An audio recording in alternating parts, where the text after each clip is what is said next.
Hi നമസ്കാരം. പതിവ് പോലെ SSON മീഡിയയിലേക്ക് എല്ലാവർക്കും സ്വാഗതം. ഇന്ന് നിങ്ങളുമായി പങ്കുവയ്ക്കുന്നത് ഗുരുവായൂരിലെ ആനക്കോട്ടയുടെ വിശേഷങ്ങളുമായിട്ടാണ്. കുറച്ച് നാളുകൾക്ക് മുമ്പ് ഞങ്ങൾ കുടുംബസമേതം ഗുരുവായൂർ ക്ഷേത്രദർശനത്തിന് പോയപ്പോൾ അവിടെ നിന്നും പുന്നത്തൂർ ആനക്കോട്ട കൂടി കാണാൻ പോയി.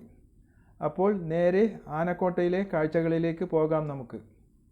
ഈ കാണുന്നതാണ് പുന്നത്തൂർ ആനക്കോട്ട. ഗുരുവായൂരിലെ ആനകളെ പാർപ്പിക്കാനായി ഉണ്ടാക്കിയതാണ് ഈ ആനത്താവളം. ഗുരുവായൂർ അമ്പലത്തിൽ ഭക്തന്മാർ നടയിരുത്തിയതും കൂടാതെ അമ്പലത്തിൻ്റെ കീഴിലുള്ള ആനകളെയെല്ലാം പാർപ്പിക്കാനായി 1985 ഗുരുവായൂർ ദേവസ്വം ബോർഡിൻ്റെ കീഴിൽ സ്ഥാപിച്ചതാണ് ഈ ആനക്കോട്ട. ഇവിടെ ഗുരുവായൂർ അമ്പലത്തിൽ പല വ്യക്തികളും ആനകളെ നടയിരുത്തിയിട്ടുണ്ട്. അതിനെയെല്ലാം പരിപാലിച്ചും സംരക്ഷിക്കുന്നതും ഈ ആനക്കോട്ടയിലാണ്. ഈ ആനക്കോട്ടയിൽ 100ഓളം ആനകളെ പാർപ്പിക്കാൻ പറ്റിയ സൗകര്യങ്ങൾ ഇവിടെ ഒരുക്കിയിട്ടുണ്ട്. എന്നാൽ ഇപ്പോൾ 46ഓളം ആനകൾ മാത്രമേ ഉള്ളൂ എന്നാണ് പറയപ്പെടുന്നത്.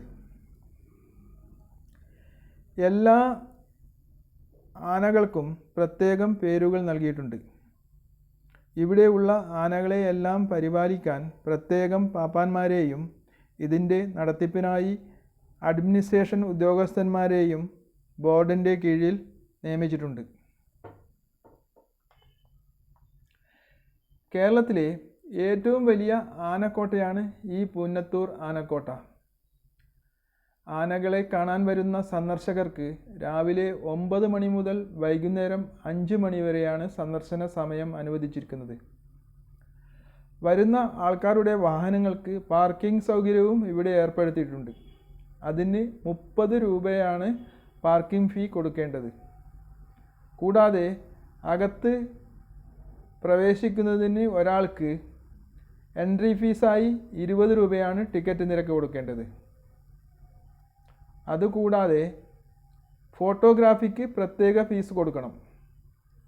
25, 100, 1500 എന്ന നിരക്കിൽ ക്യാമറകളുടെ അടിസ്ഥാനത്തിലാണ് അതിൻ്റെ നിരക്ക് കൊടുക്കേണ്ടത്.